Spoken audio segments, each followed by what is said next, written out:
জিবরাইল ডেকে বলে হুজুর আর আগানো সম্ভব না, যদি আগাই খোদার নূরের তাজাল্লিতে জ্বলে যাব। একদিন আল্লাহর নবী ডাক দিয়ে বলেন, ভাই জিবরাইল, আল্লাহ কি কোনোদিন দেখেছেন?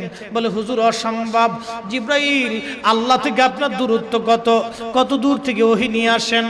জিবরাইল বলল, হুজুর 70,000 নূরের পর্দা আল্লাহ থেকে আমার দূরত্ব, একটা পর্দা থেকে আরেকটা পর্দার দূরত্ব 70,000 বছরের রাস্তা।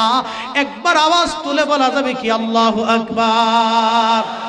হুজুর আমি ওহী নিয়ে আসছি আপনার কাছে, আল্লাহ জানাই দিয়েছে হাবিবরে বলে দিবেন পৃথিবীর উৎকৃষ্ট জায়গার নাম মসজিদ আর নিকৃষ্ট জায়গার নাম হলো বাজার।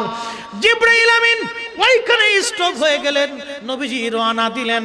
আল্লাহর হাবিব বলতেছেন, খাদিমুর রাসূল হযরত আনাস রাদিয়াল্লাহু আনহু 10 বছর নবীর কদমের খেদমত করেছেন। তিনি হাদিস বলতে দিয়ে বলেন, এ নবীর উম্মতরা তোমরা শুনে যাও, আল্লাহর নবীকে নিতে নিতে নিতে নিতে নিতে নিতে নিতে নিতে আল্লাহ এত উপরে নিলেন, এত উপরে নিলেন, বিমা লা ইয়ালামুহু ইল্লাল্লাহ, এত উপরে নিলেন এর সীমানা আল্লাহ ছাড়া আর কেউ বলতে পারে না।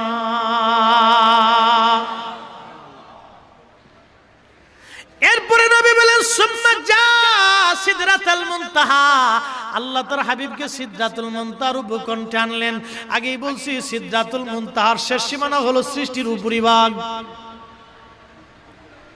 এই সিদরাতুল মুনতাহার উপকণ্ঠে আনার পরে আল্লাহ নবী বললেন, সুম্মা দানাল জাব্বারু রাব্বুল ইজ্জাতি ফাতাদাল্লা ফাকানা কাবা মিনহু কাউসাইনি আও আদনা। আমার রব আমার সামনাসামনি আসলেন, কাছাকাছি আসলেন, আমার আল্লাহ আমার কাছাকাছি আসলেন, আমার আল্লাহ আমার কাছাকাছি আসলেন। কত কাছে আসলেন? একটা ধনুক পরিমাণ মাঝখানে ফাঁকা ছিল, একটা ধনুক পরিমাণ মাঝখানে ফাঁকা ছিল। হযরত ইমাম নববী শারিহ মুসলিম বিশ্বের খ্যাতনামা মুহাদ্দিসদের